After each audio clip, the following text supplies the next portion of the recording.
Next question error detection का है बच्चे। After the concert was over they go to a restaurant, had dinner together and talked until midnight. कितनी बढ़िया बात कह रहे हैं और कितना आसान सा क्वेश्चन है यार।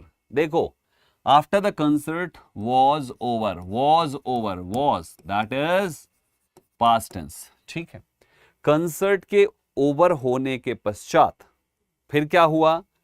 दे गो टू अ रेस्टोरेंट, वो रेस्टोरेंट जाते हैं। हैड डिनर, डिनर किया, हैड डिनर, डिनर किया पास्ट में। And talked until midnight, until midnight talk किया पास्ट में। तो भाई साहब फिर गो प्रेजेंट कैसे हो गया आपका? ये भी तो पास्ट होना चाहिए, यानी ये गो की जगह पे आपको वेंट लिखना है। लिखना है कि नहीं लिखना? वेंट लिखना है ना, क्योंकि सब कुछ पास्ट में है। ये पास्ट है, वो पास्ट है, ये पास्ट है, तो एक अकेला प्रेजेंट कैसे हो सकता है? नरेशन का कॉन्सेप्ट कहता है सब कुछ पास्ट होना चाहिए, तो आपको वहां पे वेंट कर देना है। एग्जामिनर देखो और क्या गलतियां बना सकता था, जैसे after the concert was over, यहां पे वॉज को भी वो चाहता तो टेंस गलत कर देता।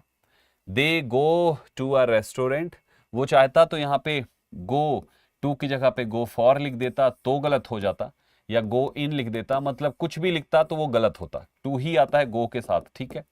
रेस्टोरेंट का आर्टिकल हटा देता या तो आर्टिकल एन लगा देता तो ये भी गलत हो जाता। एग्जामिनर ऐसी भी गलती कर चुका है। फिर उसके बाद उसने लिखा हैड डिनर टुगेदर, वो चाहता तो यहां पे हैड के पहले कोई एक सब्जेक्ट ऐड कर देता, गलत हो जाता। क्यों? क्योंकि जो इस वर्ब का सब्जेक्ट है वही सब्जेक्ट आपका दे है, सेम है ना। तो अगर सब्जेक्ट आने वाली सारी वर्ब के लिए कॉमन होगा तो हर वर्ब के पास सब्जेक्ट नहीं लिखना है, एक बार लिख दो काम हो जाएगा। एक ही बार लिखा, इसीलिए वही दे वेंट हुआ, they had dinner, they talked until midnight. समझ गए? ये होता है। यहां पे अंटिल की जगह वो अनलेस लगा देता है, टॉक्ड अनलेस मिडनाइट, तुरंत टिक कर देते हैं। क्यों?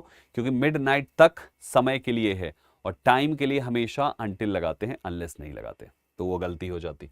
मतलब 5 से 7 प्रकार से इस अकेले सेंटेंस से एरर बनाई जा सकती थी।